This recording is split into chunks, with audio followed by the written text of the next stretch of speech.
Welcome to Alamein to Zem Zem, Keith Douglas's powerful account of his experiences in World War II.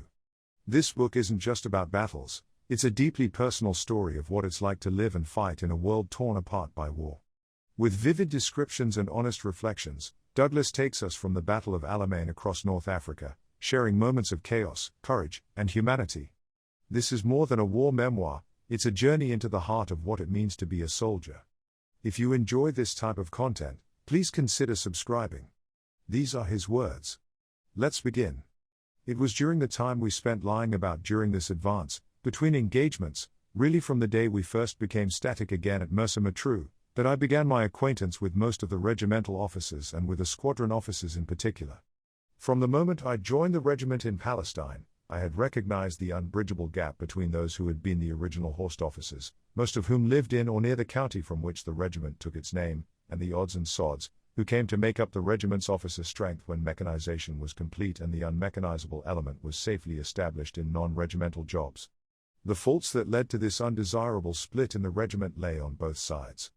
In Palestine, the boys, the original yeomen, resented mechanization, and resented the arrival of officers, many of whom had served in the Royal Tank Regiment, whose feud with cavalry was a pre-war one. These new officers were not gentlemen in the sense of gentilhomme. Very few of them could ride, and very few of them could afford to hunt or shoot, or knew any of the occupations or acquaintances of the boys. This made it difficult for the boys to find anything to talk about with the new arrivals. Being fairly lazy, they did not talk to them at all, and went on discussing among themselves the subjects that interested them. Everyone in the cavalry in Palestine knew everyone else, so the spare time of the original officers was full, and all their occupations were arranged. Naturally, they took most of the privileges. About mechanization, they understandably knew nothing. The newly joined officers had mostly completed a mechanized training and knew their work reasonably well. Yet it was obvious to the cavalrymen that newly joined subalterns could not be allowed to tell the regiment what to do. If these new arrivals tried to, they made themselves more and more disliked and received snub after snub. If they sat silent, they had to listen on TEWTS and training parades to senior officers talking utter nonsense in an authoritative voice.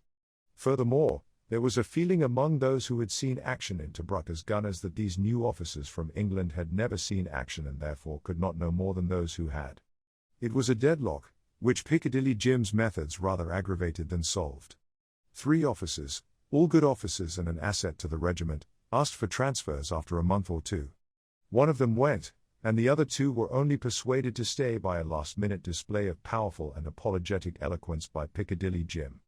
Although I was already conscious of this atmosphere, which I had never met in my mechanized unit in England, when the battle began, I had had so little contact with any of the boys, except Edward, that I knew almost nothing about them. Tom alone, being, in a sense, one of them when he joined, was at home on either side of the barrier. The problem is, I think, unsolvable, and must simply be shelved, or else it will solve itself. At the beginning of the battle, when I had been a camouflage officer for 8 months, they knew even less of me than I of them. It had always been clear that Tom, within the regiment, was a careerist. He gave us, in conversations in our black tent on these evenings, many accounts of his life, and I suppose the sort of self-reliance he had been forced to acquire urged him to make as much profit as he could from any situation. He once told me in Palestine that no matter how much he disliked people, his livelihood as a horse dealer had so often depended on his tact, what he more accurately called a bit of the blarney, that he could get them all eating out of his hand in no time. It gave him more satisfaction to profit from people than to oppose them, which was understandable and enviable.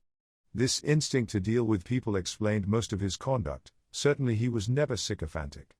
It was not long, anyway, before he had Edward eating out of his hand. Edward himself was a new kind of person to me. If only he had been a little clumsier or a little more brilliant, he might have figured in Dodo or some story of Saki's. He was a man progressing imperceptibly with the inconspicuousness of English good manners, from youth to middle age. His social acquaintance in England was almost complete. No title or old family name but evoked some response in him. He seemed to have attended most of the principal social events before the war, and illustrated papers were full of the portraits of his friends. He wrote a great many letters, and received more mail than any other 3 officers combined. Indeed, I never recall a delivery of mail that did not include at least 1 letter for Edward. He was superficially a good listener, though very often he did not actually take in what was said to him, and continued to appear politely interested in anything. He could be relied upon to punctuate a conversation with well-varied expressions of concern, amusement, astonishment, and so on. Of anything artistic, literary, or intellectual, he was most correctly ignorant, though he would often ask innocently for information to which he never really listened. He never initiated a subject in conversation himself, unless all talk flagged entirely, and even then, he would do it by asking someone else in the company a leading question until he had induced them to bear the brunt of the conversation again. He was a good squash player and a competent dancer in the restrained English style. His qualities were those of the perfect host, almost of a hostess. And he was the only one of the boys who ever spoke unnecessarily to the new subalterns out of pure goodwill, except Guy, who would make occasional polite inquiries of them, like a kind old squire interrogating his tenant's children over the garden gate. Edward carried modesty to the point of self-effacement, and this led to his domination by Tom, who instinctively took advantage of it. The ban on shop, never more than a barely respected convention in any wartime mess, was now quite in abeyance.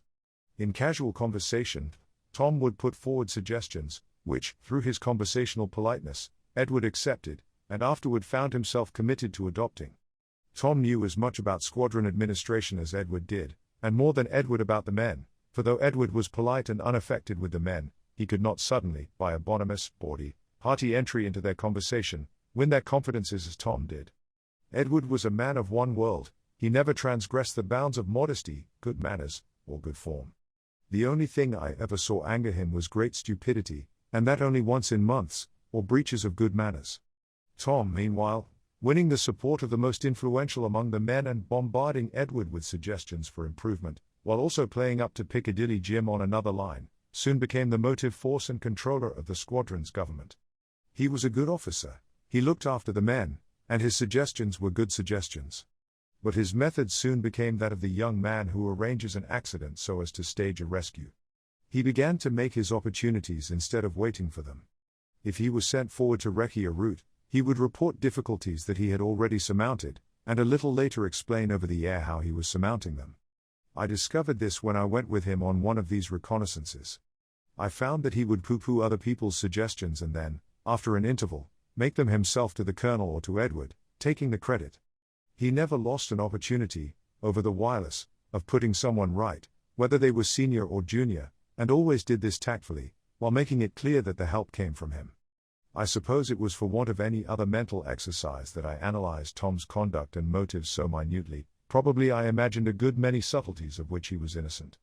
But in a month or two, he had made such a reputation for all-round competence that Edward and the colonel began to regard him as a kind of universal aunt. In all this, he contrived not to be sycophantic, he had more the air of coming to everyone's rescue. And in the end, if the merit of other people went unrewarded, there was no doubt Tom earned all his own rewards. He worked harder than anyone else in the regiment. I believe all of us in the squadron saw this happening during the long series of advances and halts after a gala. We still lived with our tank crews during the halts, but ate in the black tent, in which Edward and Tom slept. Tom was now a local, unpaid captain. Each morning we walked over to the tent for breakfast, and we spent most of the day sitting in it and reading. At night, we had to find our way back to our beds lying beside our tanks, under light green bivouac sheets slung from the sides of the tank. All tanks look alike in the dark, and when you have 500 or 600 yards to walk, it is easy to lose your direction. One night it took me nearly 3 hours to find my tank, and during that time I had walked right out of the regimental area and into that of the next unit. So afterward, I always took a compass or star bearing to ensure my night's rest. Life was flat, but not entirely unpleasant. Sometimes the surface of the desert where we halted for a few hours or days was thick with flowers, changing the ridges and hollows, whose sandy color had for weeks been relieved only by stones, the hiding places of scorpions, or the dead gray spouts of camelthorn, into undulating distances of blue-green. The sweet scent of the flowers would come right up into your nostrils, even in a tank turret moving along. It could overcome all the odors of machinery. At Christmas time, we had a no-name tobacco tin, whose label is decorative and simple, full of sweet-scented mauve blossoms, something like vetches, mixed with scentless dandelions and yellow, purple, and pale blue dog flowers. These, and the jackets of all the books we could muster among us, arranged on a table of petrol tins covered with a blanket, in a bookcase of bright, plain tin, the half of a petrol tin, made the inside of the tent a real, pleasant living room. Books and flowers are invincible beautifiers. I have often used them to make horrible surroundings habitable. Edward received parcels at the rate of 2 or 3 with every other batch of mail, most containing books. The parcels I got were invariably books. We were, therefore, not ill-supplied. In addition, we had magazines, chiefly Punch and Country Life, newspapers from England and the Egyptian Mail, and 2-page army publications, The Crusader and the 8th Army News Sheet. I had 1 or 2 German novels and magazines picked up out of enemy vehicles and positions, and a copy of Also Sprach Zarathustra, whose owner had penciled the passages applicable to Nazi ideas. The odd books I had brought from division, ranging from Alice in Wonderland and A Short Survey of Surrealism, which are easily relatable, to the story of an African farm and the quest for Corvo, were got out and arranged in the tin whenever we halted. Edward's favorite author was Geoffrey Farnell. He liked all historical romances, whether they were accurate or wildly improbable, for he looked with so innocent an eye on every world in space or time other than his own that nothing jarred him, though occasionally it jarred even Tom's comparatively uneducated instincts regarding horses, which were timeless. Not long after we had set up our mess in the black tent for the last and longest of our halts, Edward suggested that I should read to them at night, after dinner. Tom supported this request, and I agreed because I wanted to experiment. I began by reading parts of Sir Cheverel Sitwell's account of a court ball in Imperial Russia, a fantastic embroidery of words framing or based on the spectacle of the waltz, the mysterious, stately, sensuous valse des fleurs of Tchaikovsky. The descriptions of the diversions of the imperial city, and the contrast of utter dejection, abandonment, and poverty with riches, unrestricted entertainment, and pageantry fascinated Edward and Tom for a while. The presentation of the regiments taking part in the march past in the morning and the costumes to be seen in the corridors of the palace during the assembly for the ball pleased them. Meanwhile, Alistair had his own book, a volume on trout fishing, and Billy wrote letters. Soon I saw Edward's and Tom's interest begin to flag. They had discovered there was no story to hang their attention on. How often both had said, "I like a good story." Of stories, they were avid and uncritical, all other literature, except, for Tom, an occasional book on equitation or horse and hound, seemed to them to have missed its vocation. Conversation in the tent was not particularly witty, but often interesting. A great deal of it was narrative.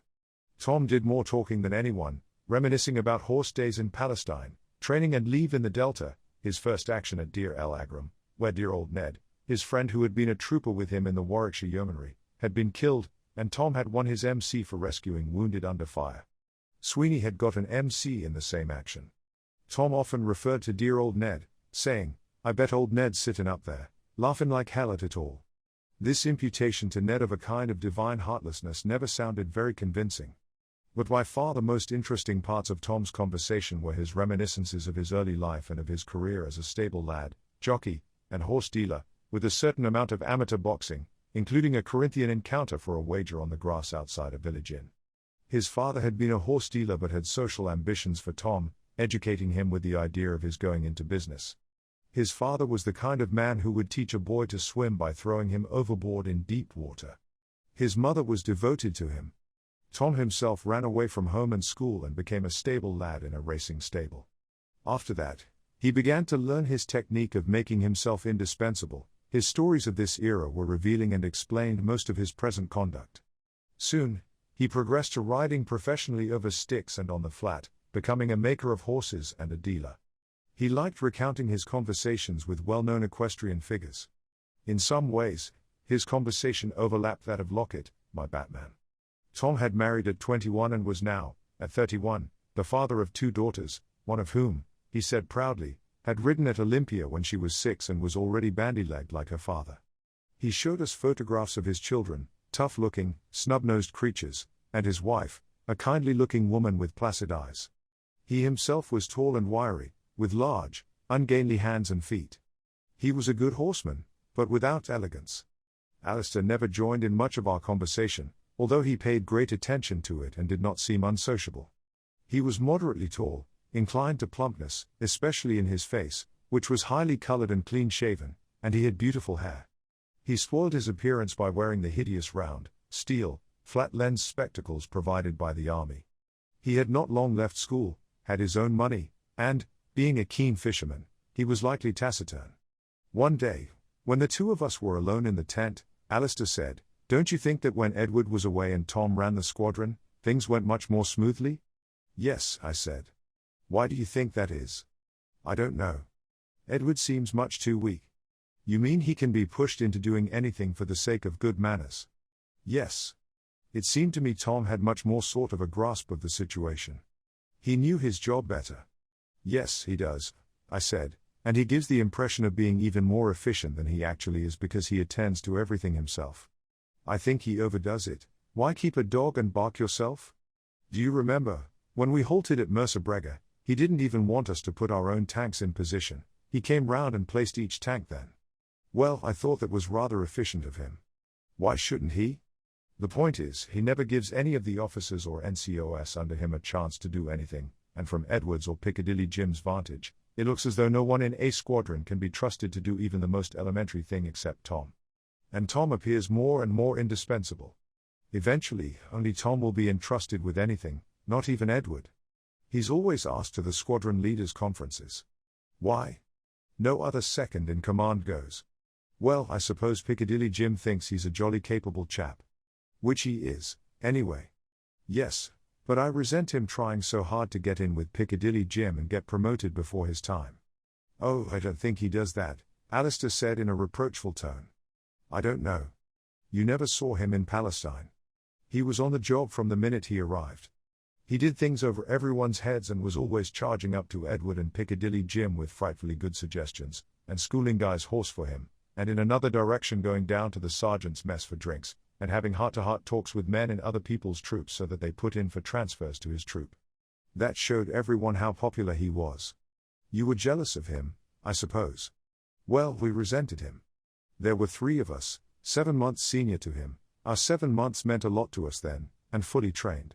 But because he was one of the yo-yo boys and had been horsed, he got in ahead of us everywhere.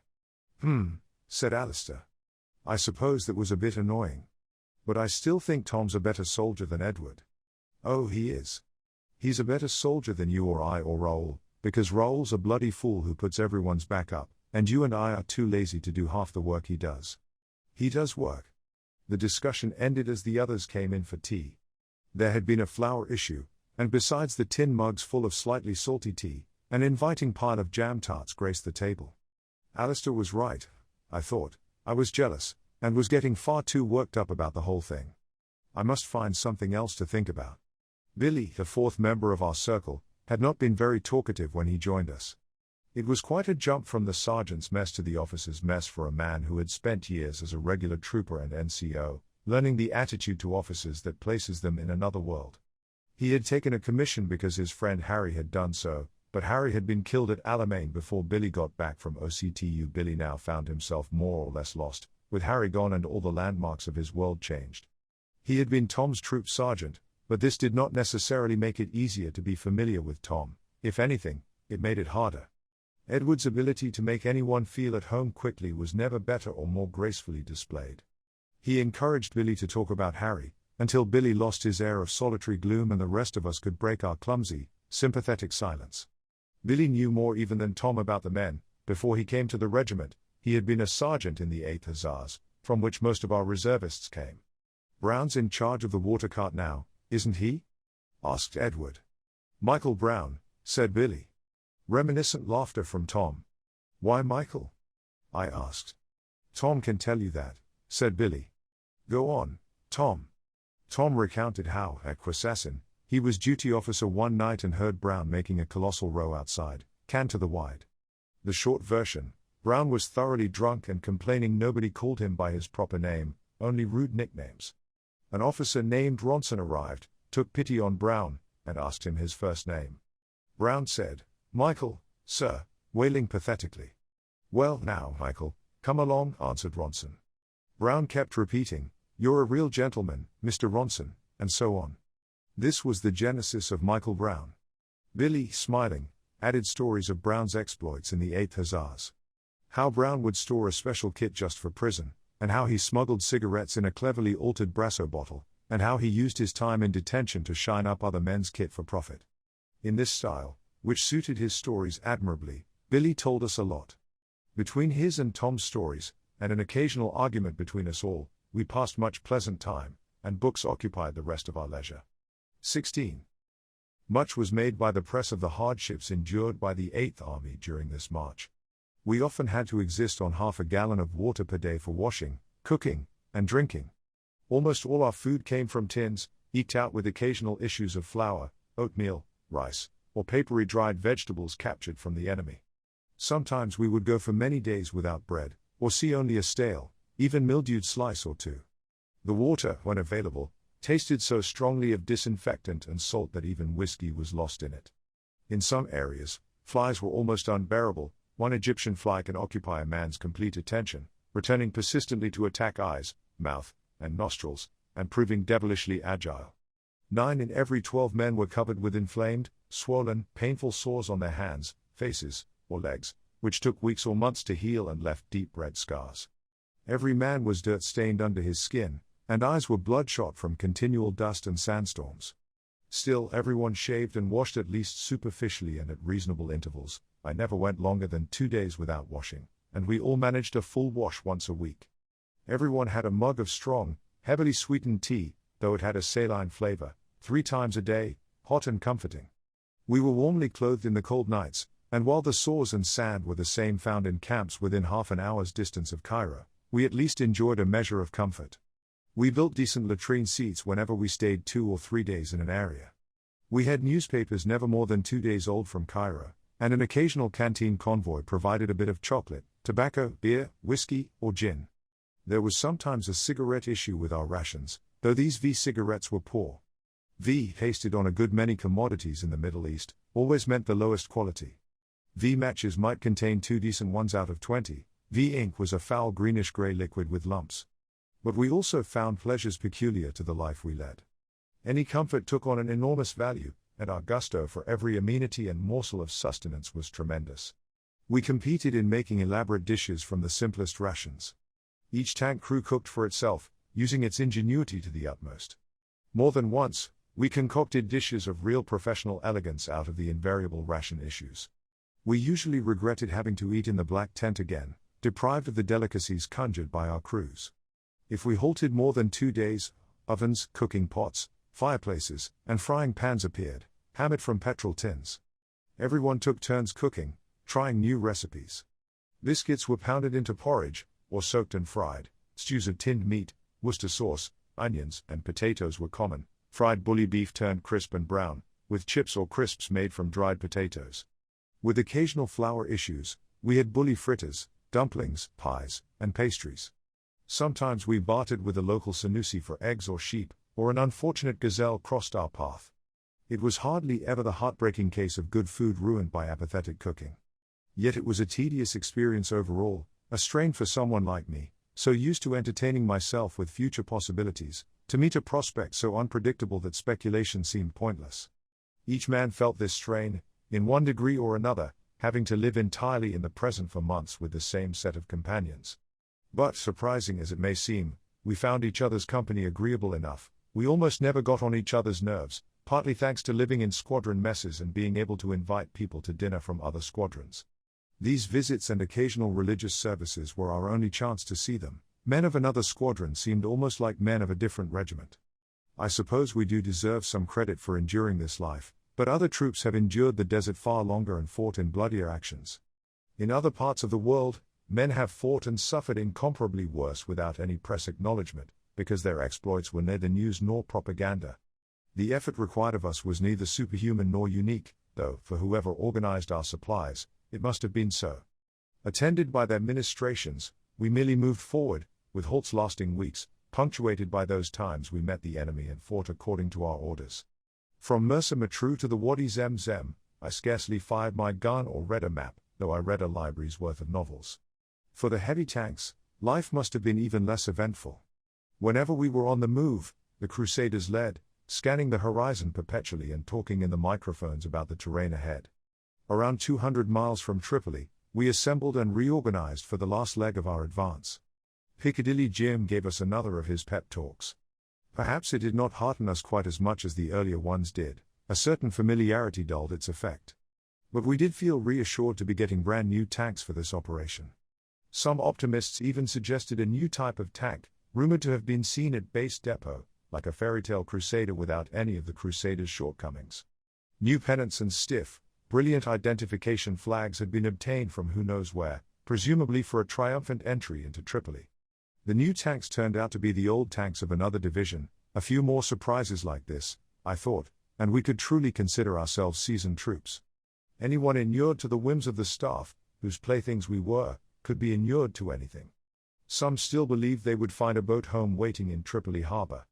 But the new tanks needed every type of adjustment and repair. Their interiors were filthy, and they lacked most of their detachable equipment. The men from the other division who brought them up said they had had no time for maintenance because, in their units, sport took precedence over it. A horrible thought, if true, yet by this time, we were used to anything. We began our approach march for the last advance on Tripoli at night, in brilliant moonlight, an interminable column of 3 files in which every vehicle in the brigade was moving. These were the most physically miserable and painful hours I ever spent. The dust was like a blanket, making breathing constantly difficult, at times, almost impossible.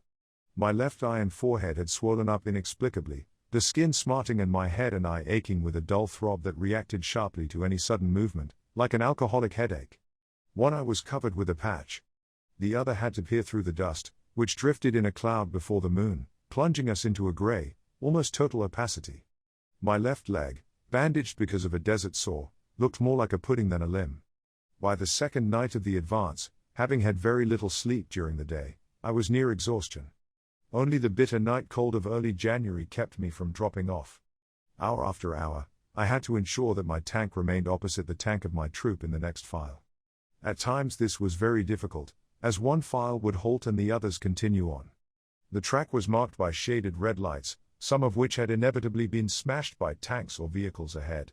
After a few hours' sleep in the early morning, we began our advance on Tripoli. Our orders, jotted on a scrap of paper in Greek characters, my faint idea of security, directed the regiment to a line astride the road 20 miles beyond Tripoli.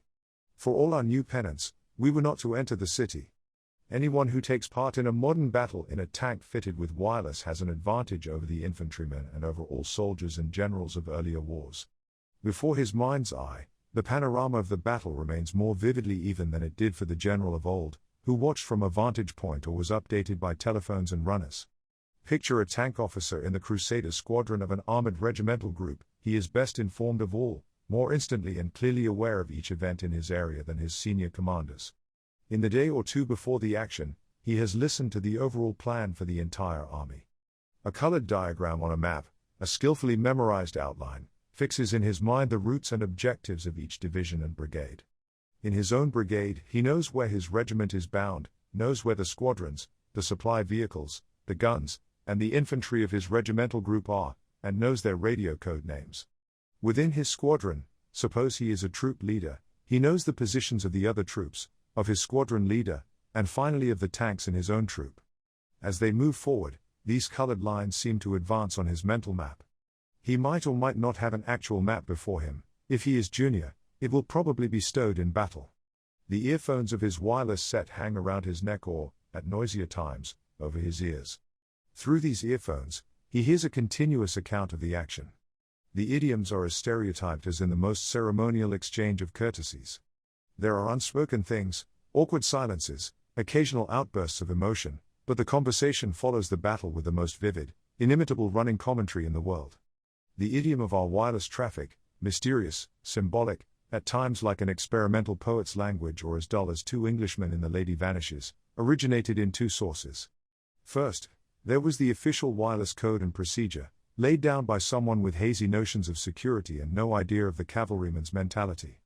Since the yeomanry often found the official phrases too plain or troublesome, they improvised code names and hints, local and typically English. Unfortunately, the enemy's powers of deduction meant this was not truly secure. Yet I can best conjure up the actual battle atmosphere by repeating these phrases. Even purely official wireless talk seems opaque and dramatic to outsiders, so here is how a battle might unfold in conversation form. Each speaker has a code name, shortened after initial netting calls to a letter and a number, or simply a letter if it is a control station. Inconsistencies abound, some letters change daily, others never do. Some are true codes, others are just nicknames, which reveal us to the enemy more than anything else. All these half-disguises are used interchangeably. The enemy, listening keenly, gathers who we are and what we are doing, but we did not find that out until later. Piccadilly Jim likes to say, and in our sanguine moments we believe him, that we have good wireless discipline.